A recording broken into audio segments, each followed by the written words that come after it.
So have you ever felt like what's going on in your head are doing nothing but holding you down, holding you back? All your self-talk is negative. Well, that's what we're here to talk about today on today's podcast, is how to shift and create power for yourself to overcome any type of negative self-talk that's going on with you and get into the science behind how to change that from negative to positive. So let's get into this. Talking about self-talk, and this is probably one of the things that people don't realize how many words they say to themselves all day. You may feel like you talk a lot to other people, but the amount of talk that you do to yourself is an incredible number of words that you say. And what we don't realize is the power and the strength that comes from that self-talk that we have. Why we have fears and doubts, why we don't feel like we're good enough, we're not worthy, and just many other things that are looped into all of that. And what's driving it is really that self-talk that's there. Sean, I want to come to you first. Have you explain why you think this is such a relevant thing and how it's impacted you over the years?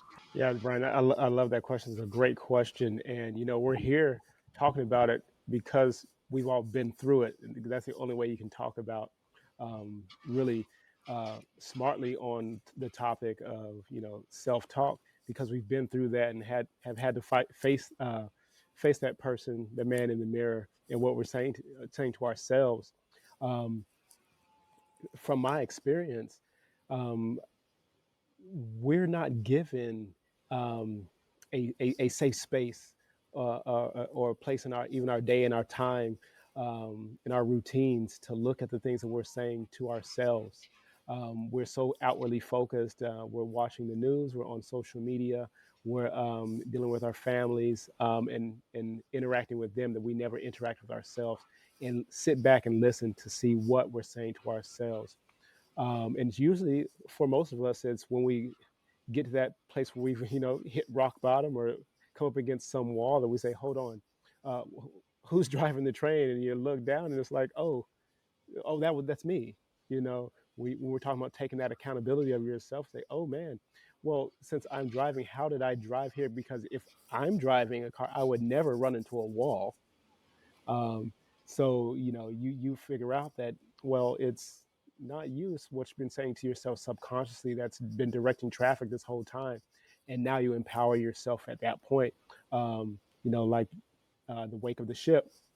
If you don't like where you're headed, you turn it the other direction, and so you learn that you can empower yourself through the things that you're saying by examining them. Number one, um, examining what you're saying to yourself, examine the things that you would like to say to yourself that tie to your outcomes, and then start, taking positive steps and integrating that into your day of how you influence yourself through those positive self-talk and what most people refer to as affirmational at that point.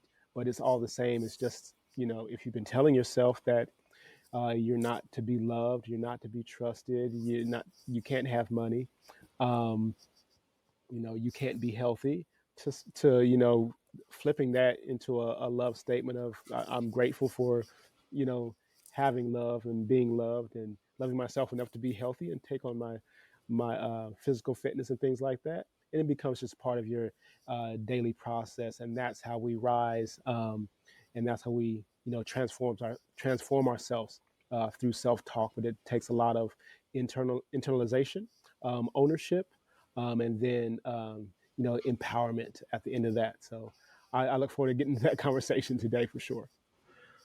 So, Chris, same question for you. Why do you think this is such a relevant topic, and what's been your just overarching experience with that whole self-talk, self-doubt thing?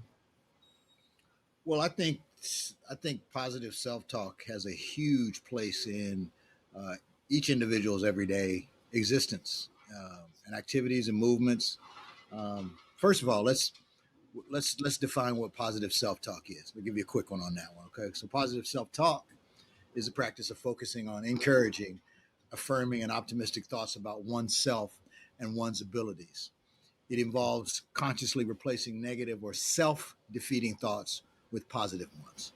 Nice. Mm-hmm. Mm-hmm. Whenever I hear, man, I did a little bit of a deep dive last night, and I'm like, wow, this is just such an expanded topic. even to the fact that there are scientific implications, which I don't know why it blew my mind when I read that, but the reality is there are scientific implications on self-talk versus negative self-talk. Um, and I, as one who ascribed to be my best self on most days, have to do a lot of positive self-talk, especially in the arenas that I'm trying to operate in and the things that I'm trying to get done. Um, the accomplishments that I'm trying to make. It really, because of the next level of it all, it's really one of those things that I find myself doing a lot of self-talk, a lot of positive self-talk lately because of what I'm trying to boldly go some places I've never been before. And I think when you do that, so in other words, I'm getting out of my comfort zones. That's one thing, which I've been doing a lot of over this last 6 months to a year. So it requires a lot of external conversation, but also a lot of internal conversation that I have with myself. And I remember we talked about this a while back, how, at least I was talking about from my perspective, that I tended, there was a time when I always tended to shade towards the negative side of the equation, like automatically. And I've been really working hard to not do that and really lean towards the positive, even though I have no evidence that says it's going to be okay, other than I know it's going to be okay. So just trying to stay in that mindset, especially when on the surface it doesn't look like it's going well for myself or whoever the individual is, because that's what ends up happening. We had this, what I call a burp point. So you're like you're right here at this like juncture of so first is, what do I do? Can I do it? Can I be successful at it? Do I even deserve to be here? So there's a bunch of series of questions that you end up ultimately asking yourself. Now I've started to legislate out the question of, do I deserve to be here? Because that answer now has become, yes, I deserve to be here, pretty much automatic. So I really don't, I actually have kind of moved that out. But all the other stuff is, can I do it? You know, um, what's the probability of success? Things like that. Because a lot of this stuff is you're challenging yourself with new activities, new knowledge, new behaviors, and the whole 9 yards.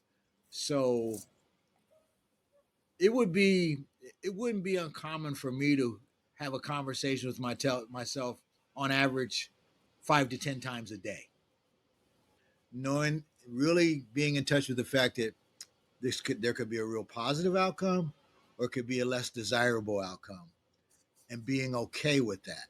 Hmm. That's part of the conversation as well.